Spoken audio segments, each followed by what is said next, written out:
morning. So my name is Lindsay Harmon. I'm the marketing manager at CollectiveSun, and I'm so happy to have you here this morning or afternoon, depending on where you're tuning in from. You're joining us for our webinar, the SunForAll Solar Fund, a $10 million investment in nonprofits. Thank you so much for joining us. To start off, I'm going to introduce our speakers.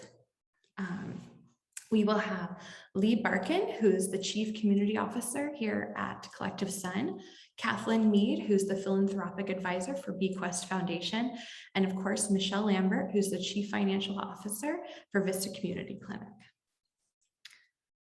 Just to go over the agenda very briefly, this is what we'll be talking about as we go through the webinar. You'll meet BQuest Foundation and learn about how they're involved with the SunForAll Solar Fund. You'll learn about CollectiveSun and how we are involved with the SunForAll Solar Fund. You'll learn all about the SunForAll Solar Fund and the many benefits. And then Michelle will take it away with explaining how the Vista Community Clinic chose to go solar with the SunForAll Solar Fund. And then at the end, we will have a Q&A. So during the webinar, if you have any questions at all, please be sure to hop into the Q&A and drop any questions you have. We will be going through all of them at the end of the webinar. And if we don't get to all of them, we'll be following up with you later. So at this time, I'm going to pass the mic over to Kathleen Mead. Great. Good morning, everyone, and welcome. Thank you for joining us today. We're going to begin by sharing with you who the BQuest Foundation is. Next slide, please. The BQuest Foundation is a family foundation that I was lucky to join about 3 years ago. The mission of the foundation is to fight climate change and the climate crisis by funding projects, and we partner with organizations to reduce carbon emissions, expand the use of renewable energy, and advocate for policy change. While we are very interested in project work with our philanthropic fund, we always and also understand that advocacy is an important component of being able to move forward with our goal to reduce carbon emissions. We predominantly work in 3 areas, or 4 areas really. The SunForAll Solar Fund, which you'll learn about today, but we also have a fund and interest in YIGBY, which is work that we're doing to ensure that there is affordable housing for predominantly the homeless or or those at risk of becoming homeless. We also have an EV loan program that is helping low to middle income residents get into their first electric vehicles. And those electric vehicles, as you might expect, are going to help with the climate crisis, but also improve the environment, the air in which the communities in which they live. And then again, we talked about our climate advocacy work. Next slide, please. Now, why did we become interested in the Solar Impact Fund? Well, the BQuest Foundation is a grant maker, and we do make gifts of money. But we recognized that impact investing is an opportunity for us to think about making loans or recoverable grants that would be able to take the place of grants. And the reason that we do that is that there is really frequently a measurable double or triple bottom line in projects like solar installation. We can actually make a loan. We can find that there are immediate cost savings to the owner of the building for the solar installation. And we can also show that there are actual benefits to the environment. And if you go out to our website, bquestfoundation.org, you'll see we actually have a carbon tracker that is measuring the impact of our solar investments. We also recognize that it will preserve grant money for projects that cannot be funded through impact investing. There are a lot of projects that will not have that double or triple bottom line return. And so we like to preserve our grant monies for those purposes and use the program-related investment funds or impact investing for projects that actually show that triple bottom line or double bottom line. What that allows us to do is to recycle the funds so that when we make a loan to a nonprofit to put solar on their building and those monies are repaid, we can then make more loans to more nonprofits in the true pay it forward model. So recycling of funds really enables us to use our philanthropic dollars and make more of an impact in the market. Next slide, please. Oh, I think at this point, I'm going to introduce Lee Barken. Lee is going to talk with us about who is CollectiveSun. Well, welcome everybody. CollectiveSun is a solar financing company that works exclusively with nonprofits to help them develop and finance their solar projects. More broadly, we work to engage values-aligned capital to solve social and environmental challenges. We've done 160 projects with nonprofits all across the country at 20 different states, totaling over $60 million worth of projects with all manner of nonprofit organizations and tax-exempt organizations, from houses of worships to schools to Boys and Girls Clubs and YMCAs and animal shelters and veterans organizations and food banks and every kind of nonprofit you can imagine. There's so many great organizations across the country that really are the backbone of our society. And we work to serve them and promote their social and mission agenda with solar projects. Next slide, please. All right, so let's talk a little bit about the SunForAll Solar Fund. Next slide. So what we've learned in working with nonprofits over the years is that nonprofits love solar and nonprofits are solar champions. They are deeply embedded in their communities. They want to promote environmental benefits, but there's financing challenges. Traditional lenders have not been great at figuring out solutions to serve nonprofit organizations. So the SunForAll Solar Fund was created by CollectiveSun and BQuest Foundation and other impact investors to serve this challenge with nonprofits who really want to go solar, but don't have access to traditional financing or have other challenges. And you'll notice at the bottom, we talk a lot about savings from day one. For the finance folks in the room, sometimes you'll hear that called cash flow positive. But let's dig in a little deeper and look at what that really means. Next slide, please. So let's take a simple example of a solar project that costs $500,000, $500,000. The SunForAll Solar Fund has two basic components to it. There's going to be some tax benefits, and we have structures that can utilize these tax benefits. We're not going to do a deep dive on that in this conversation, but there are tax benefits there. That's going to be a portion of the cost or cover a portion of the cost. And then we're going to offer a loan for the remainder of the cost. And these two things put together are going to cover 100% of the upfront cost. So there's no upfront dollars that the nonprofit is going to have to come up with. In this example, we're using a 12% discount. Now, keep in mind, that number could be different. When we scheduled this webinar for September 30th, little did we know that we were facing a looming government shutdown at midnight tonight or a House vote on an infrastructure bill or a reconciliation bill. This number might change. So if you're watching the web archive of this presentation, 12% might be different. It might be 15%, it might even be 30%. So give us a call or send us an email and we will catch you up to date on the most recent policy activity and changes that are happening as we speak. But just for example, we'll say 12% or more. If you take a $500,000 project, that means we're going to be able to lower that cost by $60,000. Well, what about the remaining $440,000? Most nonprofits don't have that laying around. And the challenge with a solar asset is that there's this cost up front, but it creates savings over time and it generates benefits over decades. And so that $440,000 we're going to provide in the form of a loan. So instead of paying $440,000 up front, the nonprofit in this example would be paying $52,000 per year. Next slide, please. So saving money from day one means that if that loan payment's going to cost you $52,000 a year, there had better be more savings than that from the beginning. So in this hypothetical example, we have a $57,000 utility savings. And that creates savings from day one, that $5,000. So if you look at that year number one, there's a little green bar there. That represents the $5,000. But there's a couple things I want you to take away from looking at this chart. I mean, the first thing that should grab your attention is look at what happens in year 11. You see that huge jump. What's happening there is that the loan is paid off, but the savings keep coming from the solar system. That means it's like a solar endowment. You're getting savings year after year after year, 25 years plus.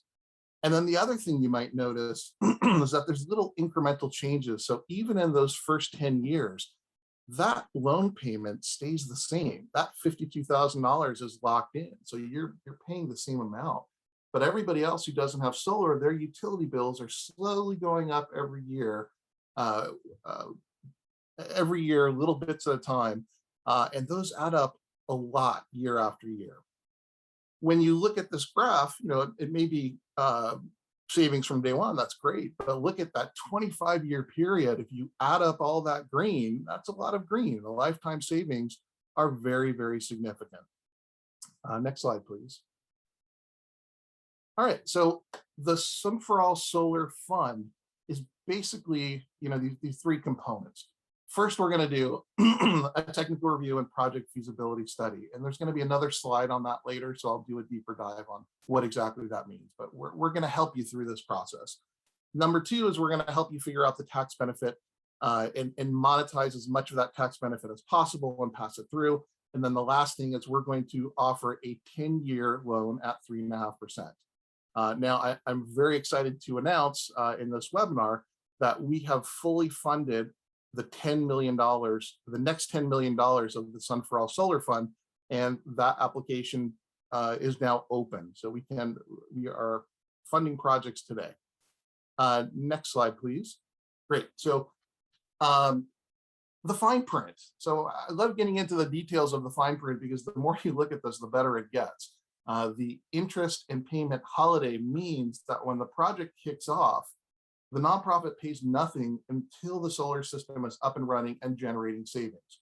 And that's important because without a fund like this, if you just went and got a traditional loan, you're paying interest on all those milestone payments to the solar installer during that construction period. And that period can be many months and sometimes longer. These are often involved projects over a long period of time. What's actually happening here is that we are making a grant to your nonprofits to cover the interest that is being accrued during that period, so you don't have to pay for it. And the payments are being delayed so that you don't have to incur any cost until the project's generating savings for you. Next, there's no origination fees, there's no sign-up fees, there's no cost that's marked up. There is no additional cost to participate. And then lastly, which the finance folks love, is there's no collateral equipment requirements beyond the solar equipment. So we're not attaching to real estate. It's not a traditional bank loan where they say, what are your assets that you're going to use as collateral, and putting other buildings and things at risk. So there's a lot of benefit beyond just the numbers and the way that this is structured to be very nonprofit friendly. Next slide, please.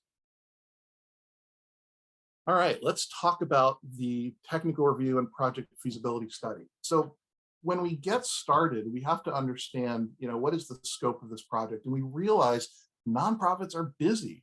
There's a lot of things that nonprofits, a lot of priorities and a lot of work, important mission work that's getting done in communities. And there isn't always time to stop and, build out, technical reviews. So we step in, roll up our sleeves, and we get your address and utility bill. And from there, we are building out an entire system design. We're building out the optimal system sizing. How much power is the solar system going to generate? And more importantly, how much savings are going to be available? Now, I really want to key in on this concept of optimal. We're doing this through the lens of how to best serve the nonprofit. What is the optimal system size? Well, some solar installers, and not all, will look at a roof and say filling out every single square inch with panels, that's optimal because that's what's optimal for them. But for a nonprofit, the optimal system size might be smaller. For a nonprofit, optimal system size may be different, and a lot of parameters and factors may be different. Looking at projected savings, it's really important to estimate conservatively what those numbers might look like. And so there's a lot of factors and technical considerations that we're performing with the lens of the nonprofit's best interest and what is the best ROI for the nonprofit. And that's really important because it's more than just getting a loan. You're getting a partner. You're getting a solar Sherpa, if you will, to join you on this journey as you climb the solar mountain. Next slide, please. The SunForAll Solar Fund is not new. We did pilot projects in 20 and 21, already $5.7 million worth of projects. These were started locally in San Diego, and now we are expanding nationwide. Next slide, please. The eligibility requirements require, of course, a 501c3 entity. You have to be able to secure, or maybe you already have 3 bids. I'll talk a little bit on the next slide about why that's important. And then we're deeply interested in social and economic equity and the role that your nonprofit plays in advancing the ecosystem. Next slide, please. So the reason all those things are important is because we have an independent loan review committee, and they look at a variety of decisions that's very different than just how a bank would evaluate these. And so I want to highlight these 3 areas that are being looked at. The first is the nonprofit social impact. So what is the nonprofit doing? Typically, nonprofits are great at telling this story, so they should be very comfortable and familiar to provide this kind of information. The second is the financial position. So does the nonprofit have the ability to repay the loan? As we talked about before, these projects, because we've done this technical review, we are funding projects that save money for nonprofits from day one. That is the design of the program. So that looking at the financial position also helps us in that evaluation. And then lastly, the solar project economics themselves.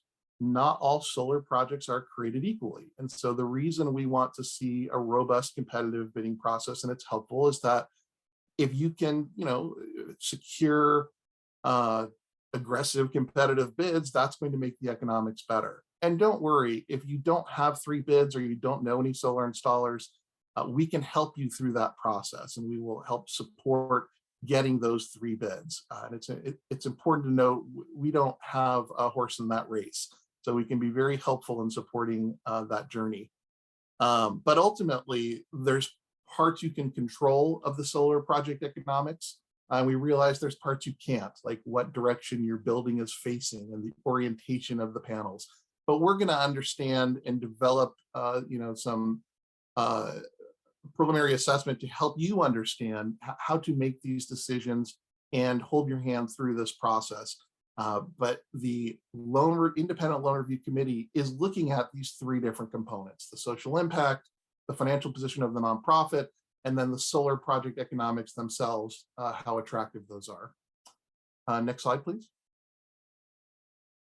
All right, and with that, I will hand it over to Michelle from the Vista Community Clinic.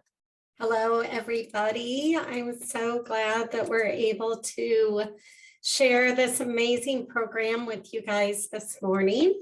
And just wanted to start out by talking a little bit about who we are. So Vista Community Clinic was founded actually almost 50 years ago in 1972 here in Vista, California, where our largest flagship site is, with the mission of providing critically needed health services to underserved populations in San Diego, North County. And from our initial location, which was in the basement of a local animal shelter, we have come a long way over these past 49 years, growing in the communities that we serve to become really the healthcare safety net for the uninsured, for the needy in our community, providing access to high quality health services that all people need and deserve. Today, VCC is recognized as a key regional health provider with 10 state-of-the-art health centers in San Diego, Riverside, and Orange County communities. And we serve almost 70,000 patients every year. So what are we about? Well, we focus on all aspects of the health and well-being of the communities we serve.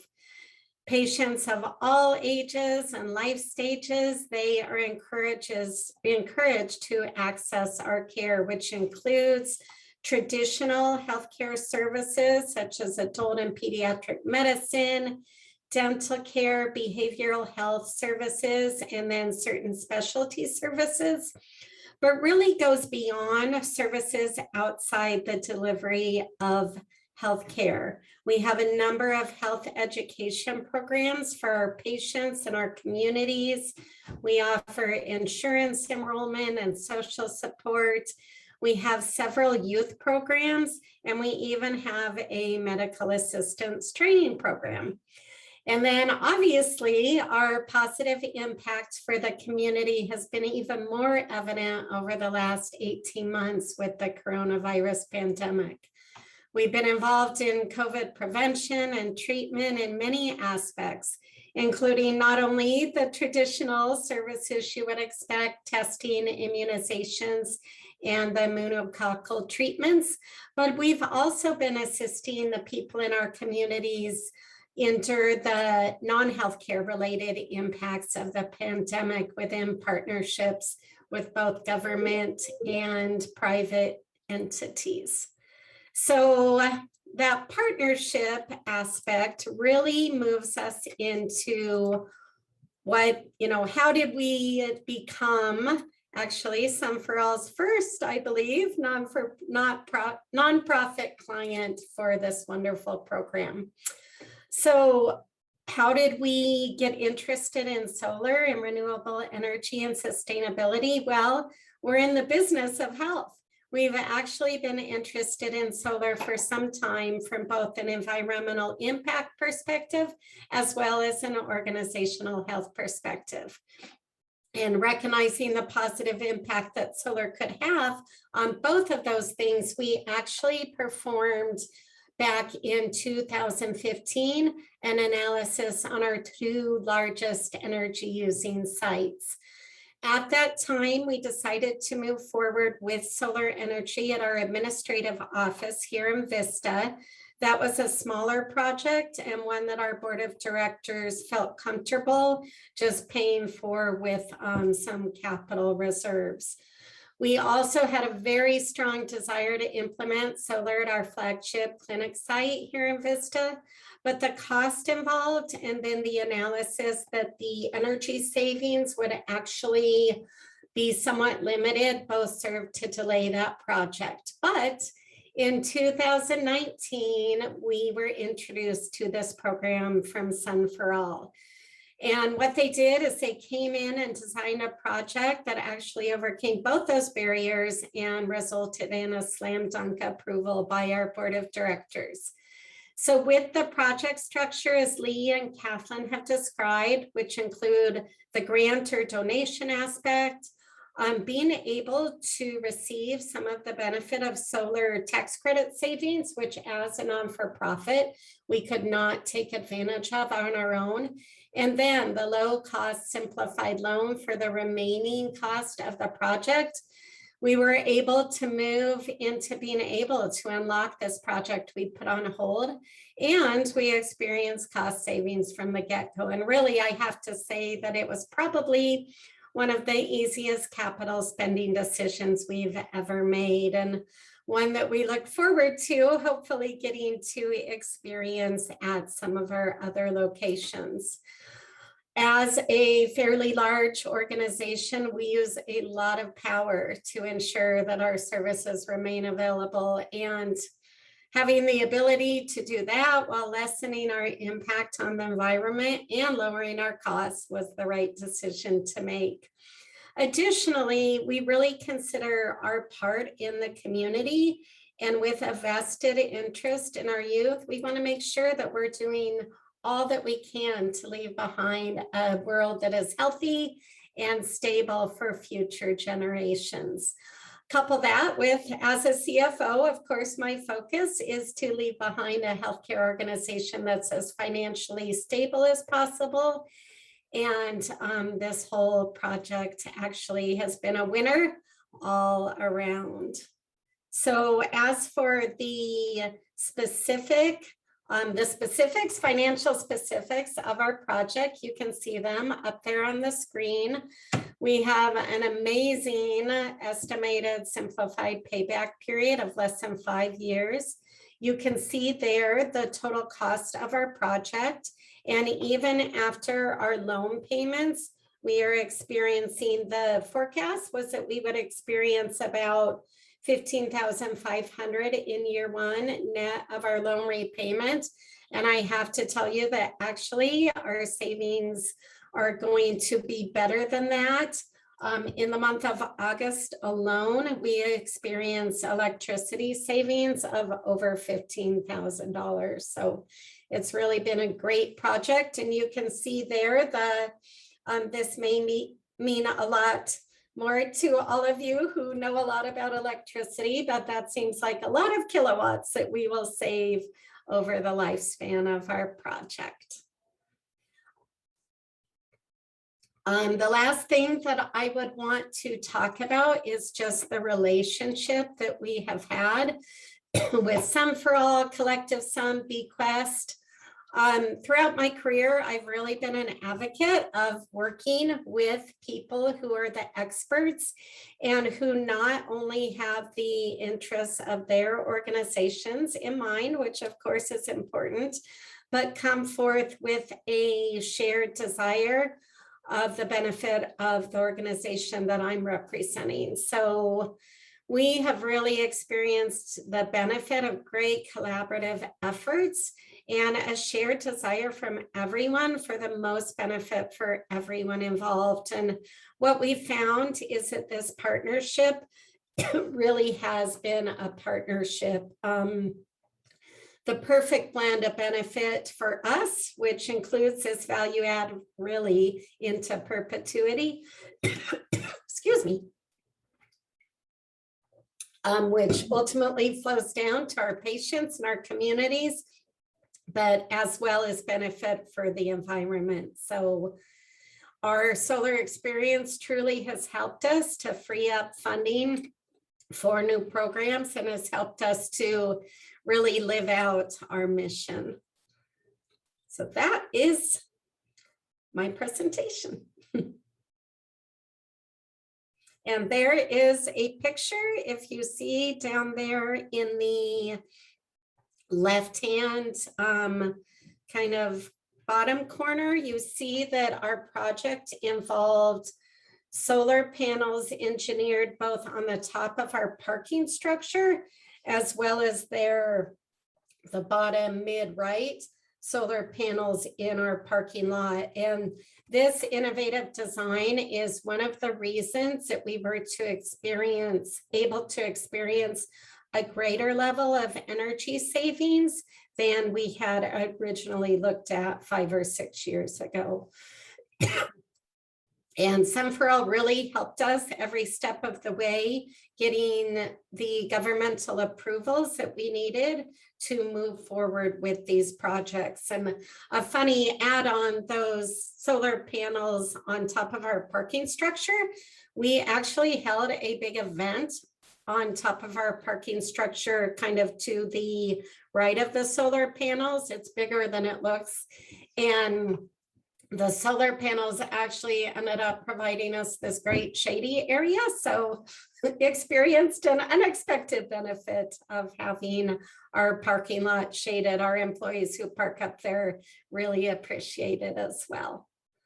Was there anything, Lee and Kathleen, that you wanted to chat with Michelle about at this time? No, I just want to thank you, Michelle, for that overview.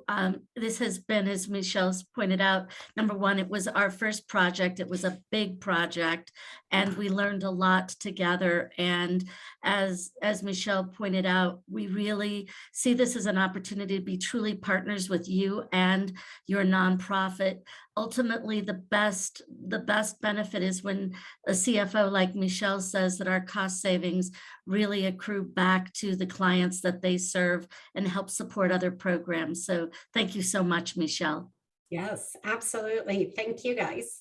I actually did have a question, Michelle, and I noticed we have a lot of great questions lined up in the Q&A, which I'll go through in just a second. But real quickly, I had mentioned early on that most nonprofits don't have those funds in reserves. And that's not always true. Sometimes nonprofits do have those funds available, but there's other impediments. Maybe they're not comfortable with certain reserve levels, or there's different factors that are involved. Can you share a little bit more about what your experience with that was, and Absolutely. maybe for other nonprofits who may have the funds available but not sure, or other factors or considerations they might be going through? Right. So we are the benefit of having a fairly healthy reserve account. But really, when we're evaluating use of those monies, we want to look at both opportunity costs and then what's on the horizon. So at the time, our board decided not to move forward with the Vail Terrace project. We were in the midst of a lot of uncertainty over the future of the Affordable Care Act and what that might do to our reimbursement structure, and made a conscious decision to not outlay those reserves because we wanted to have them there should we need them to fund our ongoing operations until, we figured out how to handle any changes that came. We all know that that didn't happen, but at the same time, we've been able to set aside the reserves we might have used for the solar project to actually move forward with other expansion projects. As we speak, we're in the midst of expanding the facility that you're looking at, not in terms of a square footage factor, but we are converting some of our administrative operational support space into 9 new exam rooms to really help serve our senior population. We've been able to move some of our administrative folks over to our administrative building that I work out of on the other side of town. And we have bought a brand new, well, the building isn't new, but it's new to us, a location up in Lake Elsinore in Riverside County. The location we have had there for the past, I think it's 5 years, is completely at its max. We have a lot of demand that we're not able to fill because of the limitations of the square footage of that site. So we have purchased a building that we're going to be renovating up there, which will almost triple our square footage. And we're actually looking at solar, working with you guys to put solar into that project from the get-go at the design phase, which will be great. And as a CFO, you come across a lot of financial transactions and loans. How did this compare in terms of both interest rate? How's the interest rate compared to other options out there, and also the simplicity and ease of the transaction? I mean, it's essentially an unsecured loan, but in terms of the documents, compared to other experiences you've had going through different loan transactions, what was that like? Is there anything there you can share? Certainly. So I've actually seen both sides of the scale, right? Loans that are very hard to get done, that have limitations that you kind of find out after the fact, to our loan arrangement with under this program. You say too good to be true. I don't believe that stuff is too good to be true, because I believe there are good people that come together and are all interested in the same end goal. But our loan arrangement, it is the lowest interest rate we have. As you mentioned, the only collateral is the panels themselves. And then the prepayment, there is no prepayment penalty. As far as executing the documents, it has been one of the simplest loan arrangements that we have put into place here at VCC. So I'm very appreciative of that. Oh, that's great. And then anything else that you wanted to share about, for folks in the audience who may be starting? I see some of the questions sound like some folks are starting at the very beginning of their journey, understanding about, how solar panels work, and maybe anything you wish you would have known at the beginning, or lessons learned through the experience. So I would say one thing that was confirmed for me as we went through this process is, like I said earlier, find an expert you trust and utilize their expertise. We all have very busy days that probably don't have room for a lot of research on the benefits of solar, the cost of solar, all the engineering requirements, etc. So us partnering with experts at the onset, they did the legwork and it's been great. The other thing that I would suggest, so if you can see on the rooftop of the building that doesn't have solar on it, the main reason we weren't able to put any solar on the roof there is all the little boxes you see, which I believe are air conditioning units.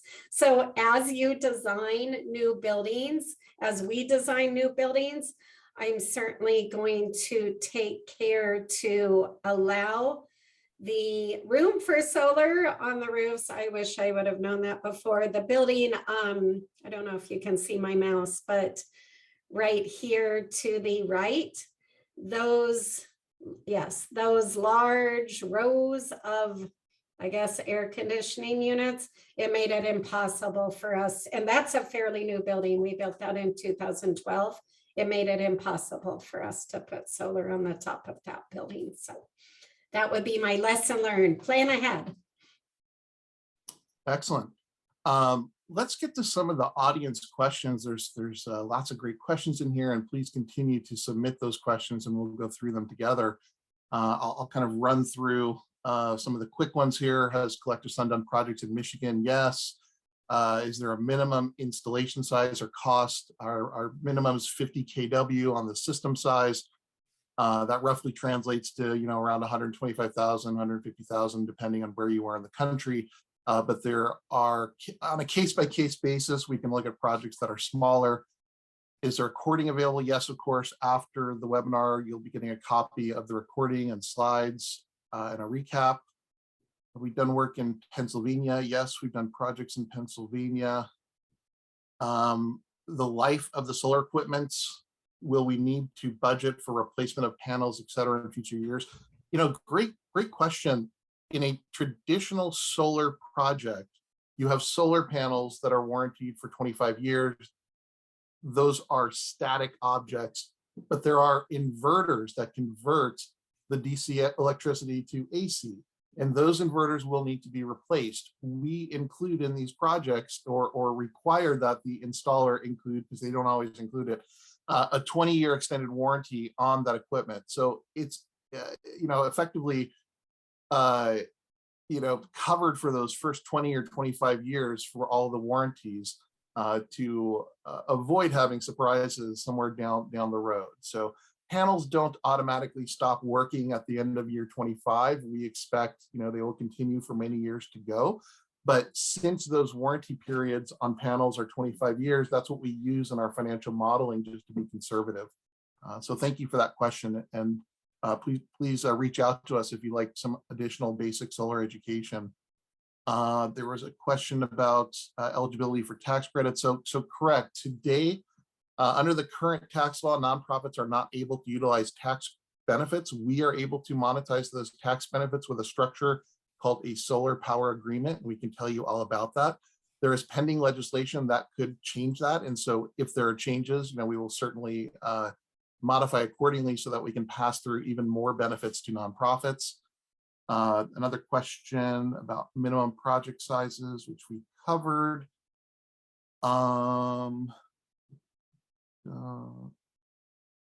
If a nonprofit contractor has a contract, if you've already selected your contractor, you've been in this process for a year and have the team meetings and the board approval, you've already picked your contractor, can we waive the multiple bid process? The point of the multiple bid process is to ensure capital efficiency. We want to make sure nonprofits are being protected. And, the best way to do that is with a robust competitive bidding process. But if you've already gone through that process, we're not going to make you repeat it. That's not the point of that exercise. The point of that exercise is to ensure that you're achieving the best deal possible, and we want to support that effort. So if you've already gone through that effort, we can we're not going to make you start at the beginning, of course. What other questions do we have here? Can you pay back the loan on an accelerated basis? Yes. There's no prepayment penalties whatsoever. Somebody asks about the first step to get 3 possible contractors. Exactly. So if you are interested in solar, the first step is to go get 3 bids. And if you don't know solar installers in your area, or you need help in that process, we absolutely can help you find those contractors, and absolutely can help support you in the process of identifying not just installers, but understanding the information that they return to you, making sense of it, and helping you make those decisions. One question about the EV loan program, I guess I would ask Kathleen, defer to Kathleen. If you'd like to learn more, reach out to BQuest. Yes, absolutely. The slide that's on the screen, Kathleen at BQuestFoundation.org. We'd love to talk with you about the EV loan program. There's a question about farmland and farmhouses. Any 501c3 entity will qualify for the the SunForAll Solar Fund, this loan mechanism. If you're not a 501c3, depending on the structure of your organization, there are other tools that are available, and CollectiveSun is happy to help you with your solar journey. But this particular program is specifically for 501c3s. There's some questions about smaller projects and how to approach those. Feel free to reach out, and we can always provide pointers and recommendations. There are questions of, if you're a potential impact investor and you'd like to learn more about how to participate, please do reach out, and we can share some of those documents and the methods for your participation. Question about timeline. So do the projects have to be done in 2021, or can it be in a later year? They do not have to be completed in 2021. So this is a rolling program. In fact, if you apply today, we wouldn't expect it to be done in 2021. That would be a very aggressive timetable. These unless you're at the very end of your process, of course. So don't be concerned with that. If you are interested in solar, regardless of where you are in your journey, I'd encourage you just to apply and reach out to us. There's other questions about aggregation of projects. If there's multiple projects, can they add up? Please do reach out to us. We'd like to explore that. Someone asked, what's the difference between a PPA and an SPA? So without getting into a technical nerdy accounting talk, one is a power purchase agreement and the other is a prepaid lease type of structure. And I'd encourage you to reach out to me and would love to whiteboard it with you together. Confirming that the nonprofit owns the solar panel systems and that this is not a lease rental arrangement. So that's a great question, and it depends on the pending outcome of this legislation. So we are going to advance whichever structure generates the most financial benefits for the nonprofit. Under certain provisions of this pending legislation, that could be the nonprofit owning. Under certain provisions, it could be a third party owning. But regardless of how it works out, there's going to be a benefit from tax credits, and there's going to be a loan to cover the difference. And so those are really the key takeaways. And if you're watching the web archive, reach out, because we'll probably have the answers to those questions pending this legislative activity that's happening today. There's a question about a grant to cover the loan. Could we utilize that to repay? Yeah, absolutely. Keep in mind that we're going to cover a portion with tax benefits and a portion with a loan. But if you want to, let's say, get a grant for 10%, that can be factored in and just makes the loan size a little bit smaller. I mean, there's lots of creative ways to approach this. If you're looking at grants as a potential solution instead of a loan, I'd encourage you to just get started now. Apply for the loan. If you get the grant later, pay off the loan. There's no prepayment penalty. But these projects are measured in months, if not years. And so there's no point to delay the savings that a nonprofit can enjoy. If we can launch the project, start the process, and then there's potential, windfall grants or donations that come to the nonprofit. That's fantastic. But don't delay the savings would be my message. If you have any other questions, please, submit them as we're chatting here. But I believe we have, a couple minutes left. Kathleen, is there anything else that you would like to add about impact investing or BQuest activities, or the notion? I'm particularly interested in the recycling of funds component to all this, and the notion of how this is a little different than a grant. I mean, there's grants and there's impact investments, and how do you approach those? Yeah, so what we really like to talk about when we talk about that recycling of funds is to start at the beginning where Lee was, which was that these projects are cash flow positive from day one. So we want to be sure that the kind of cost savings that Michelle talked about and Lee put up in the slide, that you recognize that you are simply trading your electric bill for a loan payment. You're not making the electric bill payment and the loan payment at the same time. So that's why this recycling of funds makes so much sense, because the solar endowment that Lee talks about is providing the cost savings to the nonprofit to be able to invest in that long-term solar endowment. And secondarily, as those payments come back, we're able then to reinvest them right away in more solar projects. I think everybody recognizes that we are at a crisis point in terms of this climate change and this crisis that we are facing, and we can't get enough solar on buildings quickly enough.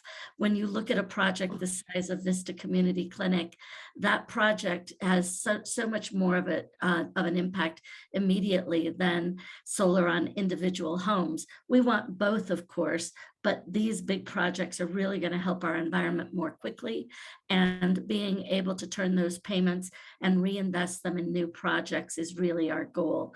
So as Lee said, we have funded, I think on one of the slides, there was an indication that we've funded already 8 to 10 projects, and we've got additional funding now for that next 8 to 10 to 12 projects.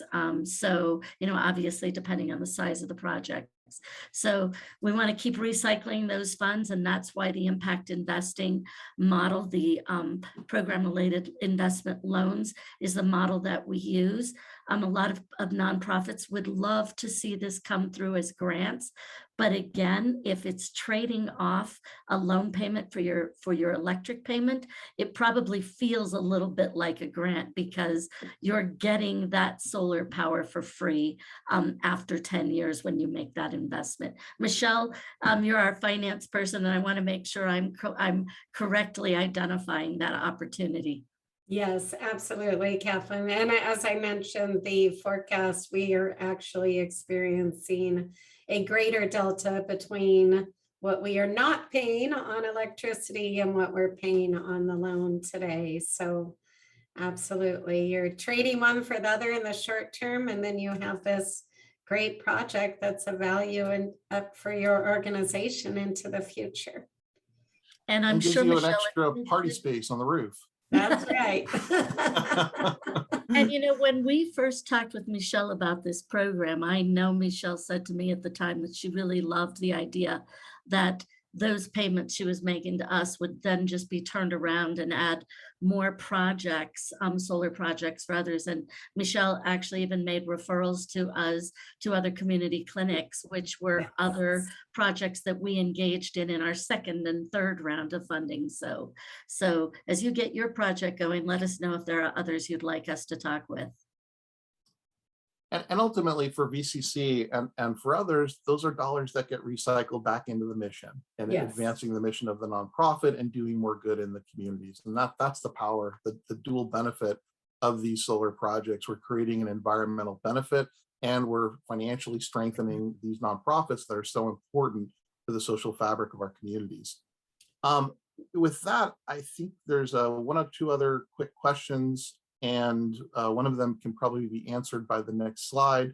But what one of the questions was whether or not the loan, if somebody used reserves to do part of the loan, does that change the tax benefit? The answer is no. The tax benefit is going to be based on the cost of the system, not on how we finance or what percentage comes from this loan or from reserves. And then the last question was, how do we get started? Who do we apply to? Are there separate applications? No, this is just sunforall.com. The application is there. Funding is open on a rolling basis, and we would welcome you to apply or reach out to us if you'd like to learn more. So with that, I think I'll hand it back over to Lindsay to close and say a tremendous thank you to Michelle and Kathleen for joining us today. Really appreciate your participation. Thank you. Yes, Thank you. thank you. Thank you all so much for joining us today. What a wonderful presentation. Please, if you have any questions, follow up with anyone that were on the webinar. We will be sending out an email tomorrow morning with a webinar recap, including the recording of the webinar and the slides. So we welcome any questions you have, and we appreciate that you're here.